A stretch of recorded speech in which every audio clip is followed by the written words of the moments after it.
Okay, good evening, class. Uh, Welcome to today's lesson. Today we're going to learn about unemployment and we're going to define unemployment. So, unemployment refers to the state where factors of production are readily available and capable of being utilized, but they are either underemployed or underengaged. Okay. We also have the types of unemployment. The first one is seasonal unemployment, which happens in a sector like tourism, fishing, construction. And so during peak seasons, demand for labor is high, whereas during off peak season, there is a drop in demand of labor. The second one is frictional unemployment. That is immobility in the labor forces rather than from lack of demand for labor. The third one is general unemployment, which happens when the unemployment is spread throughout the economy, not in particular regions only or categories of categories of labor. The fourth one is open involuntary unemployment, which occurs when a person is willing to work at the rolling wage rate, but he or she is unable to secure a job. Many young people are trying to secure a job. That is okay. We also have another one that is hidden unemployment, which happens when work is available to a given workplace is insufficient of keeping it fully employed, so that some members of the workplace could be withdrawn without loss of output. Understood? Okay, we have the last one, which is deficient or cyclical unemployment, which is a type of unemployment associated with the trade cycle. That is, during the recovery and bottom phase of the trade cycle, the demand for output and labor is high and unemployment is low. So, on the other hand, during recession and depression, the demand for output and labor falls and unemployment rises sharply. So demand deficient unemployment can be relatively long-term in nature.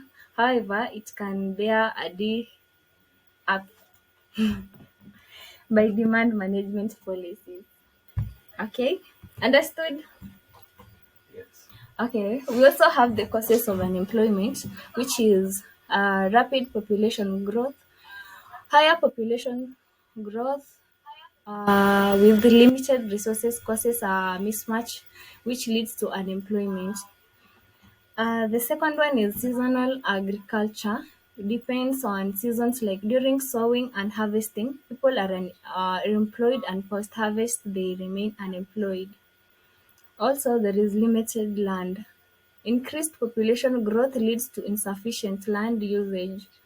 Land is limited, therefore creating an employment situation for a number of people who depend on agriculture. We also have inadequate employment planning,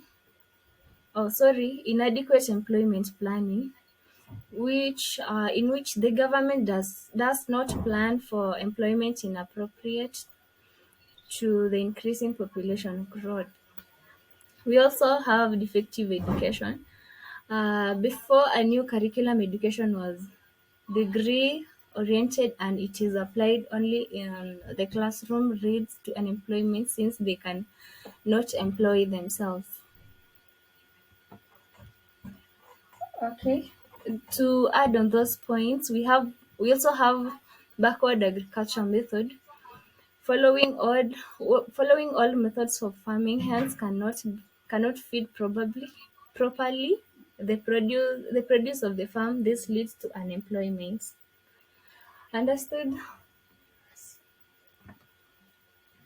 Okay. Now we have the ways of managing unemployment, which are supporting declining industries with public funds, instituting proper demand management policies that increase aggregate demand, including exploiting foreign and regional export markets.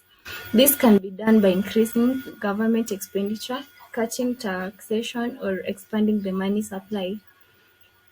Also, promoting the location of new industries in rural areas, which will require an improvement of rural infrastructure. We also have reversing rural urban migration by making rural areas more attractive and capable of providing jobs. This particularly is the case in developing countries where rural non-farm opportunities offer the largest employment opportunities. Okay, so that is the end of our lesson today, and see you in our next class. Oh, so any question?